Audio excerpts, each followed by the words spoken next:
Olá, sejam muito bem-vindos. Marcos Silva na área. Vídeo de hoje importantíssimo. Para você integrador, para você síndico profissional, para você proprietário de veículos elétricos, o vídeo de hoje a gente vai discutir a diretriz nacional do Corpo de Bombeiros e como isso pode ter impacto para você. Vem comigo após a vinheta.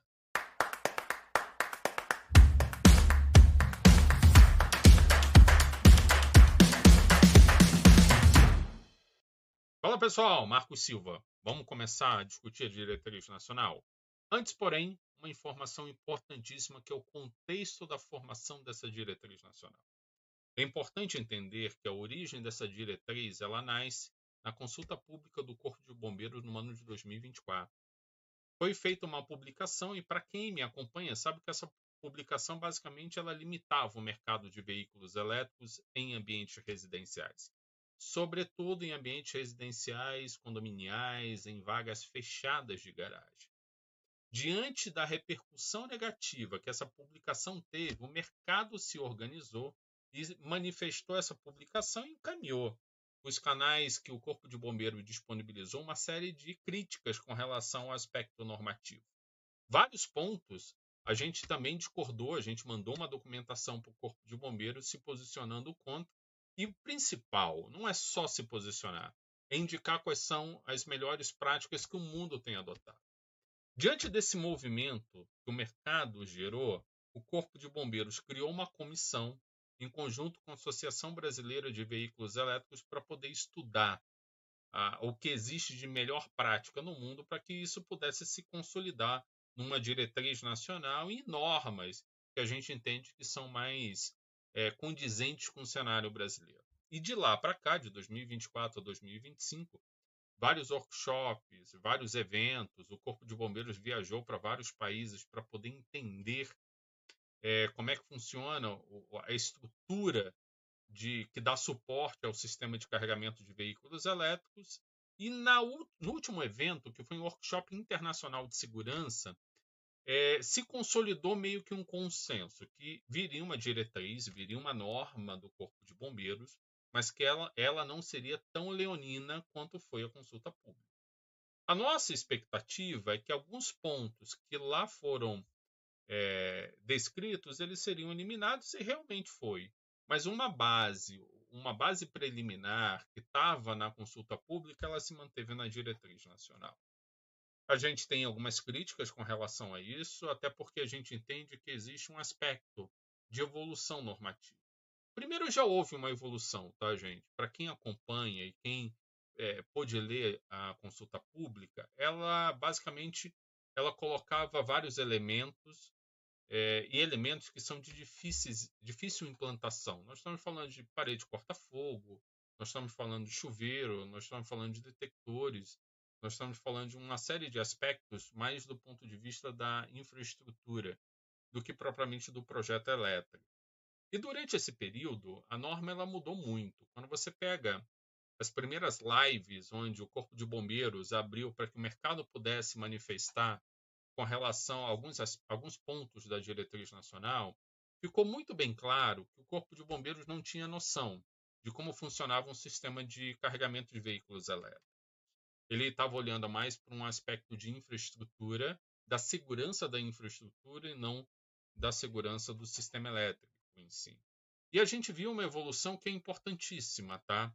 A evolução que antes era uma norma específica para vagas de garagens que possuíssem o que a gente chama de SAVE, né, que é o sistema de alimentação de veículos elétricos, e agora a norma ela amplia o seu escopo e ela se torna uma diretriz nacional para vagas de garagens e vagas de garagens que possuam o SAVE, que é o sistema de alimentação de veículos elétricos. Então a norma agora é muito mais abrangente. E ela tem um item específico, que é o item número 3, que é com relação ao aspecto da infraestrutura elétrica necessária para a alimentação do SAVE, que a consulta pública não tinha. Alguns pontos em relação à consulta pública de diretriz nacional mudou. Ficou muito bem claro que o incêndio gerado por um veículo elétrico ele tem uma proporção muito menor do que esperado pelo Corpo de Bombeiros. Isso, por exemplo, ficou muito bem claro quando o Corpo de Bombeiros fez um teste prático no interior aqui de São Paulo, numa universidade, onde ele fez 2 testes que para mim foram fundamentais e que mudou muito a cabeça do Corpo de Bombeiros. O primeiro teste foi de tentativa de romper todo o invólucro que acomoda o banco de baterias, né, o conjunto de baterias. Eles chamaram o GAT, colocaram uma bomba debaixo do banco de baterias e o banco de baterias não se rompeu. E aí o Corpo de Bombeiros veio com um alicate pneumático e fez uma lança pneumática e fez um furo, e aí iniciou e startou o incêndio. E o incêndio, que antes era visto como algo que era difícil de ser combatido, ele teve ali o seu combate em 1h30, mais ou menos. Um tempo de combate muito menor e com um volume de água muito menor do que o Corpo de Bombeiros tinha ou fazia ideia, né? Então isso fez com que a norma ela se tornasse uma norma mais relacionada à ocupação da garagem do que à ocupação da garagem com veículos elétricos. Mas um ponto é importante, tá? Toda essa diretriz nacional, primeiro ela já nasce com uma reivindicação que a categoria, que eu estou falando dos corpo de bombeiros, já tinha com relação à exigência de chuveiros automáticos, de detectores de incêndios em edificações. Para quem já é do setor, sabe que hidrante já faz parte de toda e qualquer edificação. O que você não tinha é uma infraestrutura de combate a incêndio nos pavimentos de garagem. E aí o que eles aproveitaram era o que a gente chama de hype, né? O que está na moda, a questão do veículo elétrico, para eles poderem atender uma reivindicação da própria categoria, tá, gente? E aí eles ampliaram o escopo dessa reivindicação para incluir os aspectos relacionados à segurança do sistema de recarga de veículos elétricos. Então, acho que são 2 pontos importantes. Ela deixa de ser, como escopo inicial da consulta pública, um escopo focado especificamente em infraestrutura de recarga de veículos elétricos em condomínios, em edificações, e passa a ser uma diretriz que tem um foco muito amplo, que é edificações que possuam vagas de garagens e vagas de garagens com infraestrutura de recarga. Fazendo esse contexto, que eu acho que é importante para a gente entender como é que foi esse processo evolutivo e quais são as forças motrizes que geraram o desenvolvimento dessa diretriz nacional, eu acho que um outro ponto importante é que essa diretriz nacional ela vai servir de base, de elemento mínimo normativo para que cada ente da federação, cada corpo de bombeiro estadual possa fazer em cima dessa diretriz nacional as suas adequações ao aspecto normativo local. Importante, é uma diretriz básica nacional que está em vigor. Cada corpo de bombeiro vai poder colocar aí as suas adequações necessárias e criar uma norma local. Normalmente, o Corpo de Bombeiro do Estado de São Paulo, ele é a referência normativa para toda a federação. Então, uma vez que o Corpo de Bombeiros pegue a diretriz nacional e monte a sua diretriz local, com a base mínima estabelecida nessa diretriz, isso vai servir de base para toda a federação. Então, a gente precisa aguardar para saber se o Corpo de Bombeiro vai fazer algum aditivo a essa diretriz nacional e como isso vai gerar impacto a nível nacional. Mas a gente vai discutir aqui os principais pontos e entender como ela pode impactar, seja o seu negócio ou a sua edificação. Vem comigo. Vamos lá! Uma vez entendido o contexto, vamos nos focar agora integralmente na diretriz nacional. Acho que o primeiro ponto importante é a gente entender o título dela. Ela é uma diretriz nacional, como eu mencionei anteriormente, que vai servir de base para o Corpo de Bombeiros de cada estado, e ela vai reger minimamente as normas destinadas a ocupações de garagens e locais com um sistema de alimentação de veículos elétricos. Esse sistema de alimentação de veículos elétricos você vai ver na norma com a sigla de SAVE, S-A-V-E, que é Sistema de Alimentação de Veículos Elétricos. Aqui, vamos passar rapidinho sobre algumas informações que são importantes, aqui com relação à parte da justificativa e introdução da norma. Tá? Aqui, mais uma vez, o Corpo de Bombeiros Militar de todas as unidades da federação quanto à adoção de parâmetros mínimos de segurança contra incêndios e controle de riscos em estruturas destinadas a estacionamentos. Lembra que o escopo dela mudou. Deixou de ser uma norma específica e agora está voltada a ocupações que possuam vagas de garagens, a estacionamentos, bem como a locais que estejam instalados o sistema de alimentação de veículos elétricos, com a sigla de SAVE. Então, acho que esse é um ponto importante. Ele abre o contexto. E eu teve uma reunião essa semana no condomínio e deixei isso muito bem claro. Todo processo normativo ele é um processo de evolução.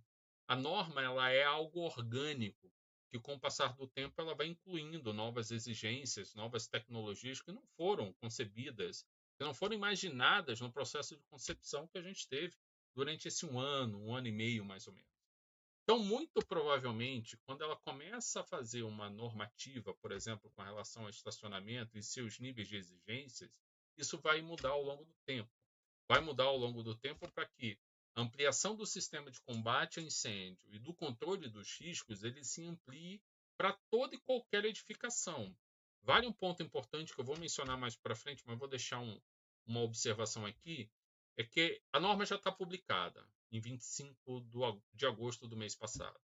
E a partir dessa data, toda nova edificação que der entrada na prefeitura, na municipalidade, ele vai ser obrigado a considerar dentro do seu projeto o sistema de detecção, combate a incêndio e a questão do controle da circulação de ar nos pavimentos de garagem. Então, já sai as próximas edificações, a partir de agora, elas já terão isso no projeto e elas serão implementadas com esse regramento. Uma edificação nova, ela por si só é mais fácil de implantar do que uma edificação existente. Então, as edificações existentes, elas só terão essa exigência se elas possuírem um SAVE, que é um local destinado à alimentação do veículo elétrico. Mas provavelmente nas próximas revisões dessa norma, as edificações, independente ou não de ter um SAVE, elas muito provavelmente terão a obrigação de implementar o chuveiro automático, mais o sistema de detecção e combate a incêndio e toda a parte de circulação do ar dentro do ambiente de garagem. Tá? E aqui ele vai dando a justificativa por que esse nível de exigência. Aqui eu não vou me focar muito na justificativa, ele traz um resumo geral de todo esse período de um ano e meio, dos estudos técnicos, das perícias que foram realizadas. É um contexto importante, mas para a gente, eu acho que é importante ir direto no item normativo. Tá? Aqui ele fala do poder normativo do Corpo de Bombeiros, eu não vou me atentar a isso. Com relação às premissas, vocês podem ler com calma cada uma delas. Aqui o item 3. O item 3 ele já abre uma divergência com relação à consulta pública, que não tinha nenhuma exigência com relação ao sistema de alimentação dos veículos elétricos. Aqui é uma regra geral, ou seja, vale para toda e qualquer edificação que precisa instalar um SAVE. Então, aqui, acho que o primeiro ponto, a responsabilidade da instalação e garantia da eficiência do local, ela caberá ao responsável técnico, caso você seja um integrador, sua empresa tem um responsável técnico, ou um projetista que foi contratado para o condomínio para elaborar um projeto técnico, ele é responsável, bem como a empresa instaladora. Mas não só isso. Justamente com o proprietário ou responsável pelo uso. Aqui o que ele está dizendo é que todas as partes envolvidas elas são responsáveis solidariamente pela eficiência do sistema e pelo risco que está atrelado. Eu dou um exemplo hoje, eu recebi um vídeo de um parceiro nosso mencionando uma proprietária que fez a instalação de um ponto com um eletricista e pelo nível da instalação, um eletricista sem uma bagagem. Por exemplo, para uma estação de 7 kW, ele utilizou um cabo de 2,5. A gente recomenda que o mínimo de uma instalação para uma estação de 7 é de 6 milímetros. E aqui vale um adendo. Você tem que fazer o estudo de queda de tensão para saber qual é o condutor adequado dentro daquela instalação, considerando temperatura, distância, taxa de ocupação, condutividade, a tensão de alimentação, a corrente de alimentação. Então, todos esses parâmetros você precisa considerar para determinar qual é a queda de tensão e, com base na queda de tensão, qual é o melhor condutor que vai se adequar àquele tipo de instalação. Mas voltando aqui ao ponto do item 3.1, todas as partes são responsáveis pela instalação. E aqui eu abro um adendo, para quem já me conhece, eu repito isso inúmeras vezes. 2 pontos são importantes, tá, gente? Quando a gente fala, por exemplo, da instalação de um ponto e de que ela não está em conformidade com a norma, quando o proprietário ele compra um veículo elétrico, ele precisa assinar um termo. Não são todas que fazem isso, mas a maioria faz, que é um termo de garantia, dizendo que a instalação do wallbox ou da extensão de carregamento tem que estar em conformidade com as normas técnicas. E quais são as normas técnicas? Aqui ele já diz nesse item 3.1. A NBR 5410 e a NBR 17019, que é a norma específica para locais de alimentação de veículos elétricos. Então você tem todo um aspecto normativo que é importante. É importante porque, caso tenha um sinistro, você tem 2 entes que vão verificar o nível de instalação. Você tem a concessionária, que vai verificar se o problema foi oriundo de algum equipamento ou oriundo da má instalação. E caso seja identificado que o problema foi da má instalação, a possibilidade de você perder a garantia do veículo é muito grande, gente. Então, sempre recomende para o seu cliente fazer a instalação conforme os aspectos normativos. Porque o Zé Faísca, ele vai achar que é uma tomadinha simples. E nesse caso dessa cliente, foi uma tomadinha simples, com um cabo de 2,5 que acabou derretendo. Porque não foi feita para isso. Uma potência de 7 kW para uma tomadinha de um condutor de 2,5 é inviável. E tem outro aspecto, o seguro. O seguro da edificação e o seguro do veículo elétrico, ele pode simplesmente não atender ao sinistro devido à não conformidade com as normas referente à instalação de veículos elétricos. São 2. Eu coloco uma terceira e ele aqui tem uma quarta. Nós estamos falando da 5410, que é a instalação elétrica de baixa tensão. Nós estamos falando da 5419, que é relacionada a aterramento.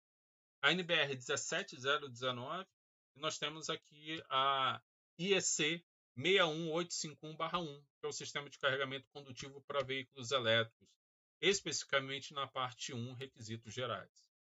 E aqui ele faz uma restrição que é importantíssima, tá, gente?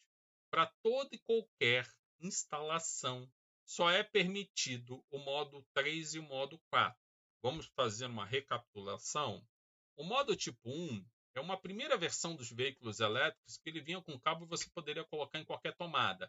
Esse tipo de modo ele já não é mais utilizado. Na próxima revisão normativa, o modo tipo 1, que é esse carregamento direto na tomada, ele vai deixar de existir. Seja pelos vários problemas que você teve aqui no Brasil, em especial na Europa. Essas tomadinhas de uso comum, por mais que você tenha uma tomada de 20 amperes, ela não foi projetada para ficar 12, 14, 16 horas carregando. Então, o uso contínuo dessa tomada, que é de um uso comum, para um ambiente, para uma estação de carregamento, ela acaba gerando uma série de deformidades, tanto físicas, pelo derretimento do plástico em volta da tomada, ou até no caso dessa cliente, ela acabou pegando fogo no conjunto, no quadro que foi montado específico por um mau dimensionamento do condutor. Tá? Então é importante, modo tipo 1 não existe mais. Modo tipo 2 é o uso do carregamento portátil. Mais uma vez, gente, o uso do carregador portátil ele é específico para uma emergência. E ele deve ser utilizado numa tomada específica, não uma tomada de uso geral. O modo tipo 3 são a infraestrutura de recarga que você instala um wallbox, que é aquela caixa quadradinha, grandona, onde você fixa ela na parede. E aquela caixa, o wallbox, a estação de carregamento, ele tem uma série de dispositivos de proteção contra sobretenção, sobrecorrente. ele, dependendo do wallbox, ele mede o nível de temperatura dos condutores. Dependendo da solução, do tipo de wallbox, ele pode ser inteligente, onde você consegue fazer um gerenciamento remoto, monitorar ele remotamente. Então, e o modo tipo 4 são os eletropostos, aquelas estações de carregamento rápido, normalmente de corrente contínua. Você vê esse tipo de estação de carregamento em eletroposto, né, na rua. Então, basicamente, o que a norma estabelece é que em edificações você tem que usar o modo tipo 3 ou o modo tipo 4. Perfeito? Aqui um outro ponto importante, você precisa prever, que é o item 3.3, um ponto de desligamento manual de todas as estações de recarga a não mais de 5 metros da entrada principal, ou da entrada de garagem, ou das escadas de acesso para os pavimentos de garagem da edificação. O que muda isso para a gente na prática? Normalmente, quando a gente faz uma instalação, a gente sai lá do quadro de distribuição, sai lá do padrão de entrada, coloca um disjuntor, passa o condutor, monta a infraestrutura e próxima vaga você vai colocar ali um quadro de um QDF, um quadro de proteção específico para o sistema de carregamento. Essa infraestrutura você mantém. O que você precisa mudar? Simplesmente no meio do caminho, entre o padrão de entrada, ou entre o QDC, o quadro de distribuição, você vai ter que colocar um quadro específico onde, próximo da entrada principal, da entrada de garagem ou das escadas de acesso aos pavimentos. Para quê? Para que ali possa servir de fácil acesso a você desligar um circuito que de repente pode estar acontecendo alguma coisa, um sinistro pode estar ocorrendo. Então, não mais do que 5 metros de distância de cada um desses pontos, você vai precisar colocar um QDC. E aí, desse QDC, você continua o circuito até o seu QDF, até o seu quadro de segurança. E lá tem que estar, tem um disjuntor geral para desligar cada um dos circuitos do sistema de alimentação. Perfeito? Aqui, o item 3.4 e 3.5 são relacionados ao 3.3, continuação. O item 3.6 deve possuir sinalização não só na vaga, no ponto de recarga, mas também no ponto de desligamento, que é esse QDC intermediário. Então você precisa ter a sinalização dos dois, tá? A identificação do disjuntor, isso na 5410 está mais do que consolidado, né? Para edificações que possuam apenas uma rota de saída de emergência, deve manter um afastamento mínimo de 5 metros. Aqui é importante. Se você não faz esse estudo com relação ao mapeamento de risco, é importante você verificar se o condomínio tem um mapeamento de risco, entender quais são as rotas de fuga que você tem da edificação, e dentro dessa rota de fuga você deve manter um afastamento mínimo de 5 metros de distância, para que você não crie uma barreira caso aconteça algum evento adverso dentro do condomínio. E aqui, uma coisa que diferente da consulta pública, né? Ele fala que a distância adotada como referência, a distância necessária para adotar como referência é o perímetro de demarcação da vaga. Por que ele fala isso no item 3.8.1? Porque na consulta pública você tinha um distanciamento de 5 metros de um lado e 5 metros de outro da vaga. Aqui não. Bastando ter o perímetro de demarcação da vaga é mais do que o suficiente. Por que isso, gente? Porque no teste que foi realizado, a área do incêndio ele ficava restrito à vaga onde o veículo estava. Então você não precisava ter um distanciamento maior. Perfeito? Item ponto 4. Aqui abre uma observação importante. O item ponto 4 ele está falando sobre a implementação de vagas com save para áreas externas. Essa talvez seja a opção mais fácil possível de implementação. Aqui vai gerar menos custo e menos dor de cabeça para o condomínio, para o seu cliente, tá? Ou para você que é síndico. Caso você tenha um condomínio, que você tem as áreas internas e possui uma área externa, e não tem, de repente, um fluxo de caixa necessário para você fazer um investimento de grande porte, eu recomendo, como eu sempre recomendo, primeiro começa com uma infraestrutura menor, onde você vai fazer a instalação de pontos de uso compartilhado. E como a norma agora ela é bem restritiva com relação à implementação das vagas em ambiente de garagem, restritiva não do aspecto técnico, mas porque uma vez que você implemente um save dentro de uma vaga interna, você precisa cobrir toda a área do estacionamento com os chuveiros automáticos e mais o sistema de detecção. Então, eu recomendo, se você é um síndico, se na sua edificação, seja um síndico comercial ou um síndico residencial, se na sua edificação possui vagas externas, é talvez o melhor cenário para que você comece a implementação. E aí, esse item 4 trata exatamente disso. O que ele fala? Se é uma vaga externa, tem que atender todos os itens todas as exigências prescritas no item 3, que é relacionada à parte elétrica do SAFE. No item 4.2, ele fala dos afastamentos de riscos com relação às áreas de líquidos e gases. Então, por exemplo, se você tem na área externa, em alguma vaga de garagem, lá o abrigo de gás, ou de repente o reservatório, por exemplo, do gerador, você precisa manter um afastamento mínimo, e aí tem normas técnicas pertinentes que falam com relação a esse afastamento mínimo. Ele está trazendo aqui simplesmente uma observação, reforçando essa questão do afastamento mínimo. Tá? Aqui existe uma contradição no item 4.3, tá, gente? Aqui ele fala que as garagens externas serão admitidos os saves tipo 1 e tipo 2. O save está relacionado àquele modo, como a norma chama, modo tipo 1 e modo tipo 2.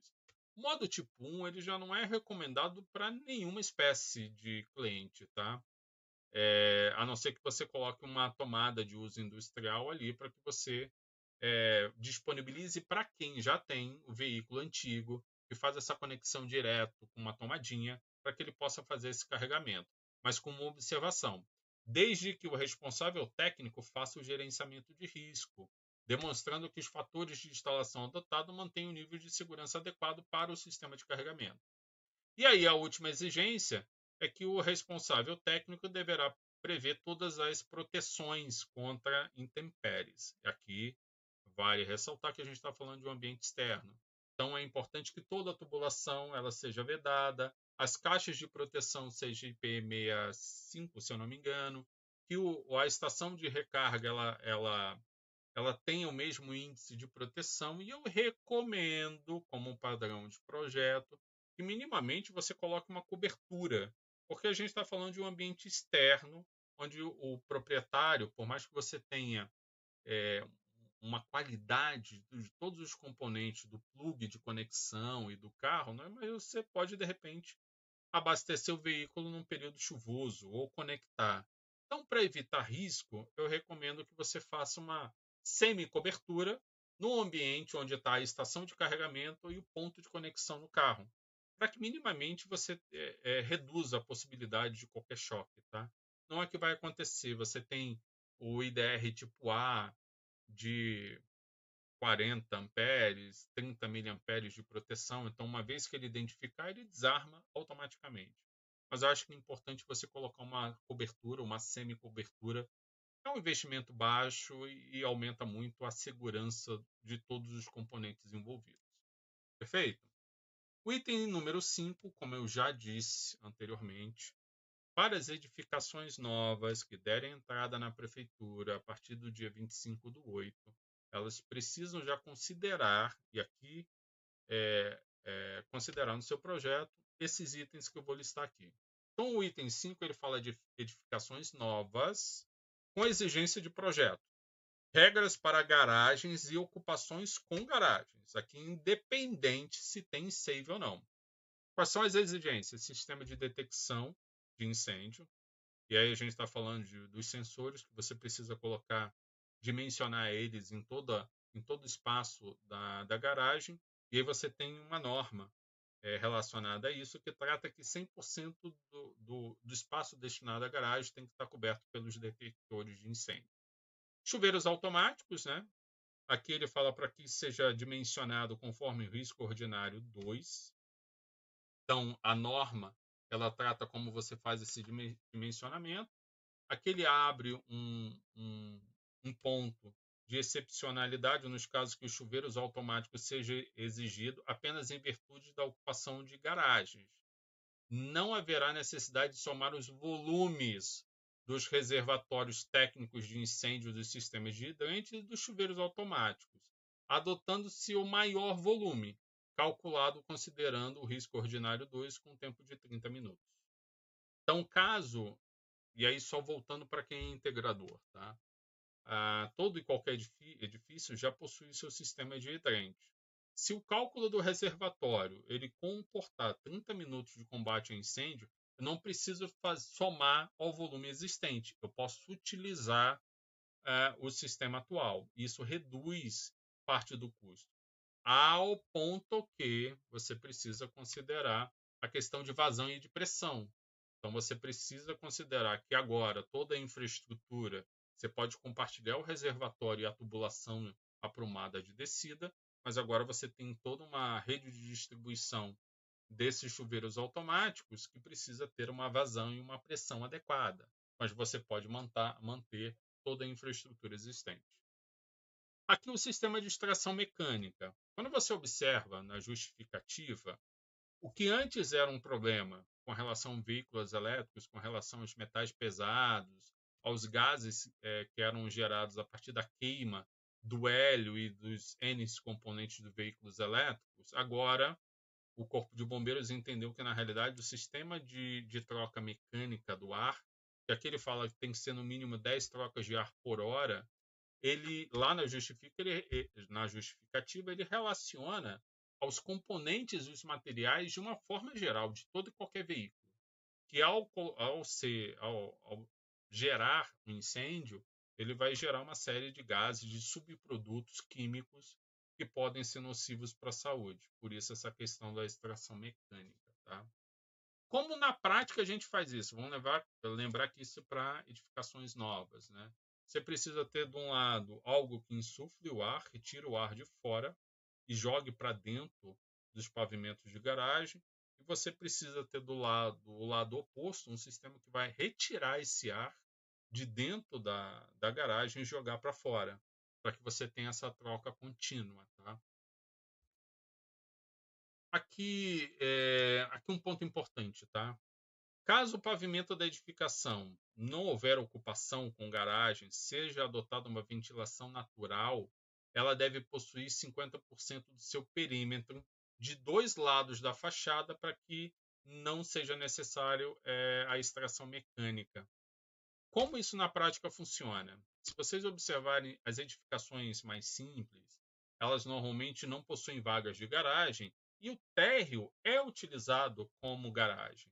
Então, se na área do térreo a vaga tiver uma cobertura mínima de 50%, com duas fachadas laterais, você não precisa utilizar a extração mecânica. Tá?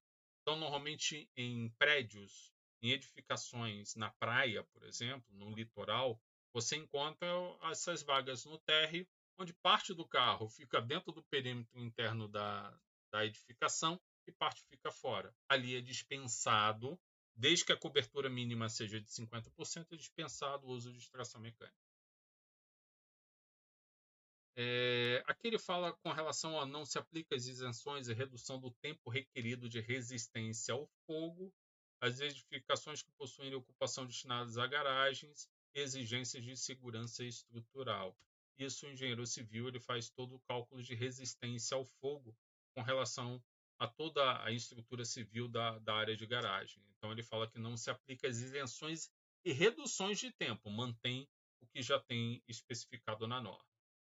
E ele fala que a resistência mínima deve ser de 120 minutos das áreas destinadas a garagens. E aqui ele fala que o item 5 considera edificações novas, aquelas que ainda não possuem protocolo de solicitação de aprovação junto ao município. Item 6. Para as edificações existentes que seja exigido projeto técnico, regras para garagens e ocupações com garagem com instalação do SEI. Aqui eu abro um ponto. Eu não gostei da forma, da redação desse item, porque ele pode deixar uma margem de entendimento que as regras eram para edifícios existentes que sejam exigidos projetos técnicos, regras gerais para garagens e ocupações com garagem com instalação de SEI. mas na realidade esse E está complementando as regras para garagens, né? Mas eu acho que essa redação ela poderia ser mais clara, porque aqui deixa uma ambiguidade, como se tivesse dois tipos de normas, mas não, é simplesmente para edificações existentes. Marcos, como é que isso funciona na prática? Estou num condomínio e esse condomínio possui um ponto de carregamento, são 3 pavimentos de garagem, possuem um ponto de carregamento. Basicamente, você vai ter que colocar chuveiros automáticos, que é o primeiro item, e malha de distribuição para o sistema de hidrante. Deve prever detecção de incêndio onde houver ocupações de garagens. Aqui é um ponto importante. Mas, Marcos, eu tenho um ponto só, é um único save. Eu tenho 60 vagas de garagem. Eu vou ter que dimensionar para as 60 vagas de garagem? Vai, infelizmente. Você vai precisar fazer o gerenciamento de risco e fazer a instalação em conformidade com o item 3, que é aquelas regras relacionadas à parte elétrica. O item 6.1 é a única observação.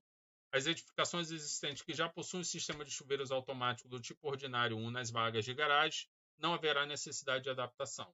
Aqui, normalmente, hotéis, hospitais, shoppings já possuem o sistema de chuveiro. Se ele for do tipo ordinário 1, você não precisa fazer nenhuma adequação necessária. Tá? E aqui o item 7, só para a gente já está na parte final da norma, nós estamos falando que o prazo de aplicação, essa diretriz entra em vigor em 180 dias a contar da data de publicação. Para edificações existentes, cada ente federativo estabelecerá o prazo para adequação das medidas de segurança contra incêndio, levando em consideração as especificidades e condições locais a contar da data prevista no item 7.1. Esse tocante às instalações elétricas de acordo com o previsto no item 3 na presente diretriz, que devem ser implementadas de imediato após a vigência de 180 dias. Então, o que ele está dizendo é que após 180 dias, o item 3, que é a adequação do sistema elétrico conforme essa diretriz nacional, ela já tem que estar em vigor, independente do que cada ente federativo vai complementar a essa diretriz nacional. Após o período descrito no item 7.2, ou seja, de 180 dias, se a edificação possuir licença vigente, a adequação será exigida a seu término. Durante o período de 180 dias, que trata o item 7.1, as vistorias de licenciamento onde foram constatadas garagens, onde haja sistema de alimentação de veículos elétricos, o dito SAVE, poderão ser aprovadas com observação para a adequação de instalação dos sistemas necessários em conformidade com o item 3. Aqui, eu vou abrir um parênteses que é importante. A gente já debateu muito com alguns tenentes-coronéis do Corpo de Bombeiros, que eles simplesmente, com base na consulta pública, estavam impedindo a renovação do AVCB. Isso é impossível, porque consulta pública não tem poder de lei. E a diretriz nacional, que tem poder de lei, ela é muito clara que tem um período de 180 dias. Se durante esse período seu condomínio passar por uma renovação do AVCB, em nenhum momento ele vai precisar bloquear. O que ele vai precisar é declarar isso lá no AVCB, que você precisa fazer a adequação agora do item 3, que é o mais primordial para que você possa fazer a adequação. E aí, após 180 dias, você vai ter que precisar fazer a adequação dos demais itens e em conformidade, em complemento ao que o Corpo de Bombeiros do seu estado vai publicar com base nessa diretriz nacional. Aqui ele fala das disposições gerais, as normas de reconhecimento, enfim, eu vou dar um overview aqui sobre o item 8. O item 8, ele abre um precedente que eu acho que é muito salutar, sabendo que, como eu disse no início, a norma é algo orgânico, ela evolui ao longo do tempo. Então, muito provavelmente, não só o Corpo de Bombeiros, quanto a NBR, a EIC, vai fazer atualizações com relação às suas normas. E caso tenha alguma norma que saia, e aqui tem um delay, tá, gente? Imagine que saia uma publicação internacional com relação a vagas de garagem. A gente está vendo agora, por exemplo, as baterias de estado sólido, que ela não tem risco de explosão. Ela vem a ser implementada a partir de 2026 em larga escala no mercado. Então, tem uma evolução tecnológica que vai reduzir muito o risco de incêndio. e de repente sair uma diretriz nacional, ou perdão, uma diretriz internacional, uma norma internacional com relação a, ao ambiente de garagem que possui em si. Você pode utilizar isso como referência, desde que você submeta essa nova norma à comissão técnica e você prove, por meio de projeto de desempenho, testes práticos de incêndio em escala real, ou alguma norma internacional, que aquilo é válido. Uma vez que você prove isso à comissão do Corpo de Bombeiros, você pode implementar, mas você tem que estar respaldado tecnicamente. Então, terminando por aqui, para que o vídeo não fique extremamente longo, a gente precisa fazer uma análise minuciosa com relação à infraestrutura de qualquer edificação que já possua, que deseja possuir. Para quem quiser, aqui um ponto importante, eu tenho um checklist do Corpo de Bombeiros para que você levante na edificação cada um dos itens e você gere um relatório para o seu cliente. Caso você queira esse checklist, coloca aqui. Eu quero nos comentários que eu vou mandar para cada um esse checklist, que é importante você realizar uma avaliação prévia, inicial, para saber o que o condomínio, o que a edificação vai precisar fazer de adequação para atender 100% da norma. Lembrando, Corpo de Bombeiros de cada ente da federação vai complementar a diretriz nacional com relação a alguns aspectos locais, e aí a norma ela pode crescer muito. Então é importante a gente estar ciente que toda e qualquer edificação que possua ou não veículo elétrico vai precisar fazer alguma adequação no futuro. Perfeito? Meu nome é Marcos Silva, você está no portal da Eletromobilidade. Até mais.